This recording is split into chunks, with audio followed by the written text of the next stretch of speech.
দর্শক বন্ধুরা, আমরা কিন্তু এখন পৌঁছে গেছি জয়নগরের মোয়ার মেগা ফ্যাক্টরিতে। এখানে আসার পরের থেকে কিন্তু আমি রীতিমতন অবাক। এখানে দেখুন একের পর এক জয়নগরের মোয়া কিন্তু এই দিদি ভাইরা তৈরি করেই চলেছেন।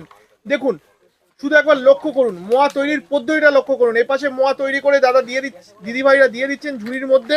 এই দাদাদের কাজ হলো শুধুমাত্র মোয়া প্যাকিং করা, তাই তো দাদা? দেখুন হিউজ কোয়ান্টিটিতে কিন্তু মোয়া এ পাশে রেডি হচ্ছে।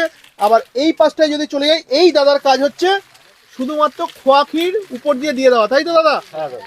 আর এই পাশের এই দিদি ভাইয়ের কাজ হলো উপর দিয়ে শুধুমাত্র কিশমিশ দিয়ে দেওয়া। আর এই দাদা তোমার কাজ কি দাদা? আমার কাজ এই উপরে এলাচের গুঁড়ো দিয়ে প্যাকিং করে দেওয়া। উপরে এলাচের গুঁড়ো দিয়ে প্যাকিং করে দেওয়া। তো দর্শক বন্ধুরা, আপনারা এর আগে এরকম বড় ফ্যাক্টরি কোথাও দেখেছেন কিনা একটু কমেন্ট সেকশনে কমেন্ট করুন। আর